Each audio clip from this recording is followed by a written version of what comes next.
안녕하세요. 파혼한 30대 초반의 여성입니다. 이혼보다는 파혼이 낫다는 말은 귀에 딱지가 않도록 들었지만 그럼에도 불구하고 지금의 이 착잡한 마음은 어떻게 설명할 길이 없네요. 결혼을 준비하면서 많은 예비부부들이 다툰다는 이야기를 들었고 저 또한 그 정도는 예상하고 있었거든요. 심지어 연애 중에는 남자친구와 크게 다퉈본 적이 없음에도 말이지요. 그런데 저희는 그냥 다툼이 아니라 파혼으로 끝이 나고 말았습니다. 남자친구 말로는 제가 너무 이기적이고 계산적이라서 이렇게 된 거라며 이 모든 상황이 저 때문이래요. 그리고 남자친구의 어머님도 저 때문에 당신 아들이 인생 낭비를 했다며 저를 고소하겠다는 말도 안 되는 엄포를 놓고 계십니다. 솔직히 남자친구나 남자친구 어머님이 하시는 말은 뭐 아무렇지도 않아요. 시쳇말로 저한테 씨알도 안 먹혔달까요? 하지만 한편으론 정말 제가 이상해서 이렇게 된 건지 황당하기는 해요. 그래서 하소연도 하고 상황을 객관적으로 한번 돌아보고자 이렇게 글을 쓰게 되었습니다. 남자친구하고는 직장 동료의 소개로 만났는데 나이도 2살 차이밖에 안 났고 알고 보니 서로 서울에서도 인근에 위치한 대학에 다녔더라고요. 그래서 첫 만남부터 대화거리가 끊이질 않았고 사귀는 1년 동안 비교적 무난하고 원만하게 만났어요. 둘 다 데이트를 하는 날이 아니면 집하고 직장 정도를 오가는 패턴이라서 서로 크게 신경 쓰이게 하는 것도 없었거든요. 그리고 무엇보다도 회사는 달랐지만 둘 다 공기업을 다니고 있다 보니 결혼 이야기가 오가는 와중에도 경제적인 부분은 크게 염려하지 않았었지요. 그런데 남자친구에게 프로포즈를 받고 처음으로 예비시댁의 결혼 허락을 받기 위해 인사를 드리러 갔다가 남자친구의 집안 형편이 넉넉지 못하다는 사실을 알게 되었습니다. 사실 데이트하는 동안에는 남자친구가 오빠라곤 해도 2살 차이밖에 안 나다 보니 거의 더치페이를 하면서 만났거든요. 그리고 한 달에 2-3번 데이트를 하는 수준이었으니 남자친구에게도 저에게도 크게 부담되는 수준이 아니었고요. 그래서 남자친구의 경제력에 대해서 크게 고민해 본 적이 없었는데 예비시댁에 대해서 약간 이야기를 해보자면 일단 어머님의 경우 평생을 전업주부로 사셨다 들었습니다. 남자친구나 남자친구 어머님 본인이 말씀하시길 체력이 약해서 어디 남의 밑에서 일할 사정이 안 되었다고요. 그리고 아버님은 사업을 하셨지만 몇 번의 실패를 거듭하시고 지금은 지인의 건물 관리 일을 하고 계시다는 거예요. 솔직히 직업에 귀천이 없다고 생각하고 저라고 얼마나 잘났다고 생각해서 이런 이야기를 하는 것은 결코 아닙니다. 하지만 문제는 사정이 그렇다 보니 아버님 연세가 66이셨음에도 불구하고 노후 준비가 전혀 되어 있지 않아 일을 당장 쉬실 수 없는 형편이었고 나아가 저희가 결혼을 한다고 해도 별다른 도움을 주실 수 없겠더라고요. 그래서 이후로 저는 며칠의 고민 끝에 남자친구에게 우리 돈 이야기를 안 할 수 없지 않냐며 먼저 말문을 열었습니다.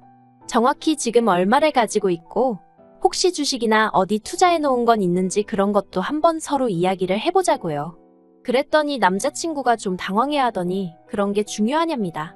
자기가 얼마 버는지 제가 알고 있으면 된 거 아니냐고요. 그래서 그럼 결혼 준비며 신혼집이며 그런 거 할 때는 누구 돈으로 어떻게 할 거고 예산은 어떻게 잡냐고 제가 따지듯 물었더니 한다는 소리가 그런 건 미처 생각을 못했다나요. 먼저 결혼하자고 나온 사람이 어떻게 그런 건 생각을 못했다는 건지 어이가 없었지만 그래도 여기까지는 솔직히 정말 도닦는 심정으로 이해하려고 했어요. 남자니까, 남자라서 남자들은 원래 세세한 건 놓치는 일이 많다고 하니까 말도 안 되는 변명이지만 그래도 이해해보려고 했지요. 남자친구에게 지금 당장 현금으로 얼마를 가지고 있냐 물었습니다. 그랬더니 6천만 원을 모았다고 하대요. 그래서 주식이나 다른 건 뭐 없냐고 하니까 하나도 없답니다. 주식을 해본 적은 있지만 1,000만 원 정도 잃고 접었고 다른 건 관심이 없었다면서요. 그래서 그러면 오빠 부모님께서는 얼마나 보태주실 생각이신지 혹시 이야기해 본 적은 있냐고 물었습니다. 그리고 이 질문에 남자친구가 꽤나 당황한 눈치였어요. 그렇게 제가 단도직입적으로 물을 줄은 몰랐던 거겠지요. 남자친구 말이 솔직히 이야기해 본 적도 없지만 자기는 안 받고 싶답니다. 자기가 벌어서 드리고 가진 못할 망정 나이 33세 부모님에게 손 벌리고 싶지는 않다나요? 그래서 저도 더는 가타부타 따지지 않고 그러냐 했습니다. 뭐 저도 기대가 없었으니까 크게 실망하지도 않았던 것도 사실이고요. 하지만 친정부모님께 어떻게 말씀을 드려야 할지 모르겠더라고요. 어떻게 들릴지 모르겠지만 솔직히 실망하지 않으실까 걱정이 많았어요. 저희 친정부모님은 소위 사람들이 말하는 흙수저십니다. 두 분 다 어려운 환경에서 자라셨고 결혼식도 시에서 올려주는 합동결혼식으로 치르신 분들이에요. 그래도 두 분 특유의 근성과 부지런함으로 가난을 극복하셨고 지금은 어디 가서 적어도 아쉬운 소리는 안 하고 사실 형편은 되십니다. 그리고 몇 년 전 부동산 투자가 떠오르기 시작한 시기에 저에게 결혼자금을 미리 주는 거라 하시며 2억을 주셔서 제가 그 돈에 대출 1억 5천을 더해 직장 근처에 아파트를 샀고요.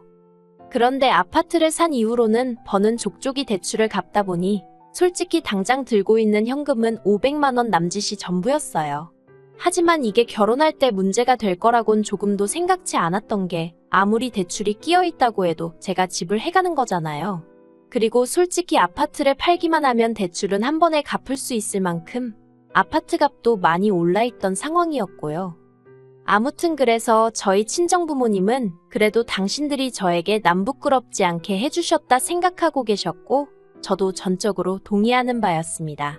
그렇다 보니 남자친구의 상황을 어떻게 설명해야 할지 솔직히 난감하더라고요. 그런데 제 걱정은 기우에 불과했습니다. 저는 저희 부모님께서 경제적인 부분만 놓고 봤을 때 저희랑 비슷하거나 나은 환경을 원하실 거라고 생각했는데 부모님께서 결혼할 땐 돈보다 중요한 게 많은 법이라며 남자친구와 제가 진심으로 사랑한다고 하고 둘 다 앞날 창창한 젊은이들이니 당장 돈이 좀 없는 건 큰 문제가 아니라고 하시는 거예요. 그리고는 결혼을 허락해 주셨지요.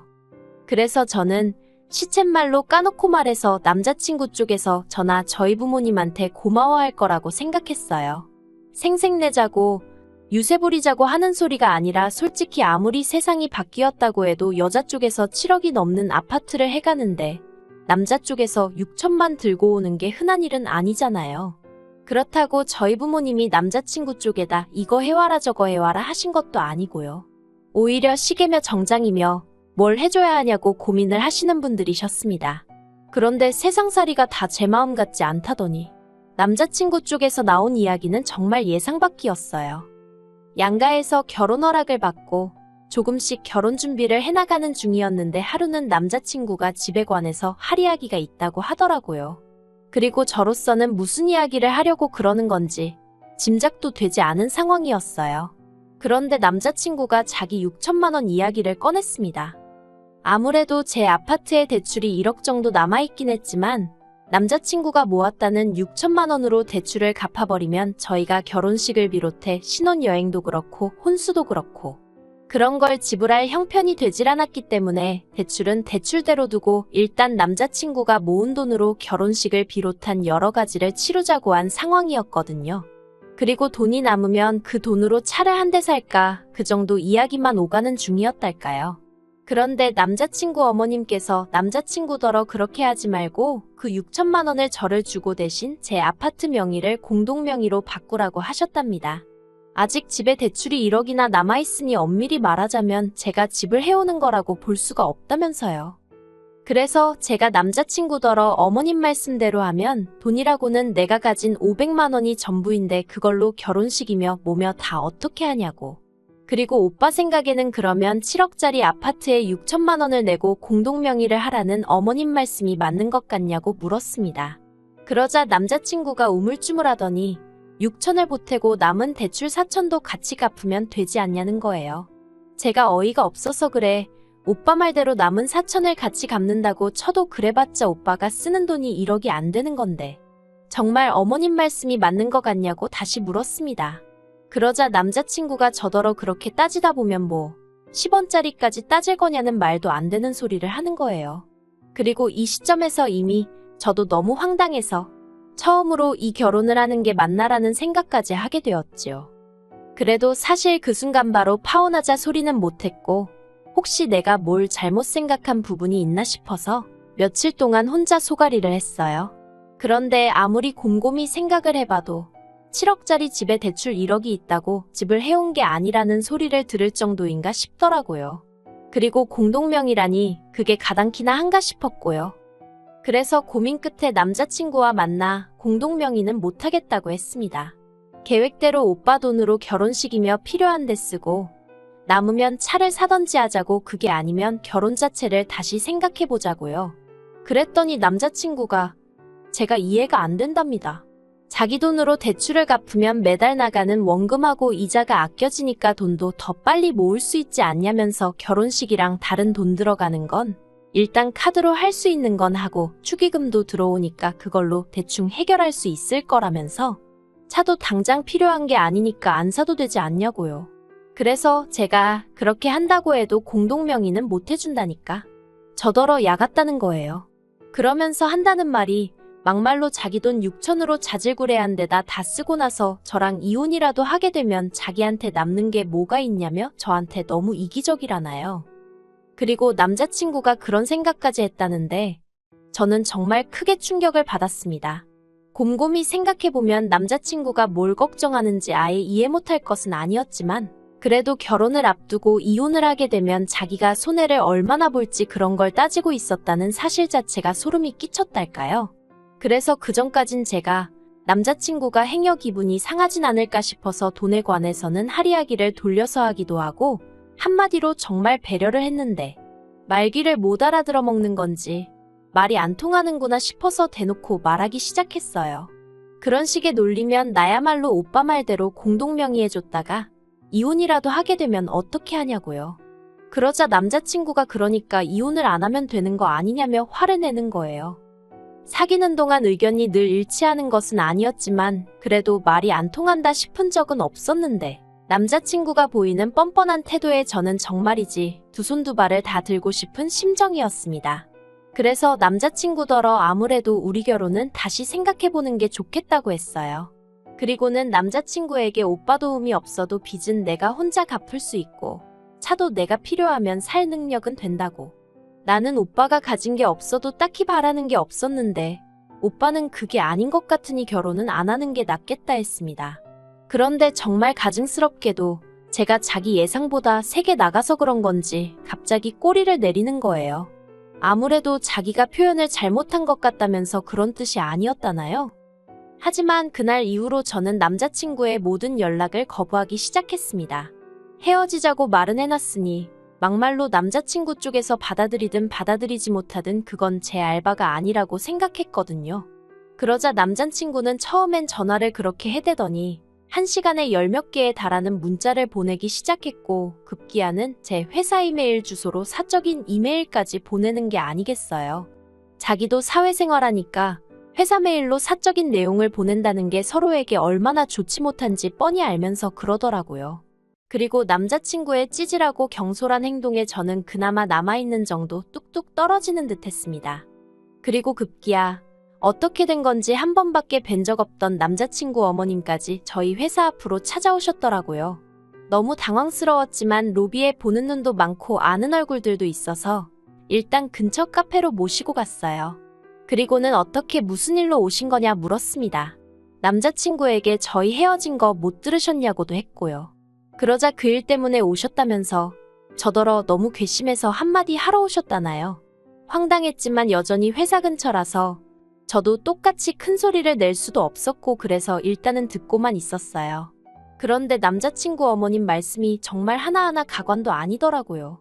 당신 아들 나이가 33으로 저만 아니었으면 더 참하고 잘난 여자를 만났을 수도 있다면서 제가 당신 아들의 시간을 낭비하게 만들었답니다.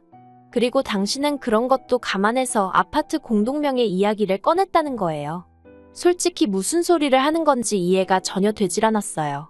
저한테 사귀자고 따라다닌 것도 남자친구였고 결혼을 하자고 든 것도 남자친구였는데 뭘 제가 시간 낭비를 하게 했다는 건지 오죽할 말이 없으면 억지도 저런 억지를 쓸까 싶었달까요. 그래서 제가 지금 저더러 어쩌라는 거냐고 물었습니다. 그랬더니 그냥 결혼을 하래요. 공동명의는 안 해도 되니까 대신 대출은 저 혼자 갚고 결혼식에 들어가는 비용이며 기타 비용도 제가 부담하랍니다. 그러면 당신도 더는 말 안 하겠다나요? 어이가 없어서 제가 뭐하러 그렇게까지 해서 제가 어머님 아들이랑 결혼을 하느냐고 받아쳤어요. 뭐 얼마나 별 볼 일 있는 남자라고 제가 그렇게까지 하느냐고요. 그러자 어머님이 저더러 막말을 하네. 어쩌네 그러더니 피해 보상받을 거라고 고소한답니다. 정말 오렌지 주스 한 모금 마셨다가 그대로 뿜을 뻔했다니까요. 그래서 고소 많이 하시라고 했네요. 그리고 그게 엊그제 있던 일로 이제 남자친구는 저더러 독한 엑스니 뭐니? 난리도 아닙니다. 정말 적을수록 제 머릿속이 깨끗이 정리가 되는 기분이네요. 남자친구도 남자친구 어머님도 제정신 아닌 거 맞는 것 같아요. 저한테 검은 속내를 다 들키고 나니까 민망해서 저러는 건지. 아무튼 이번 일로 결혼에 대한 환상은 완전히 깨졌고요. 막말로 제가 능력이 안 되는 것도 아니고 혼자 살던지 아니면 다른 사람들처럼 수준에 맞는 남자 만나야겠어요. 마음이 정말 헛헛합니다.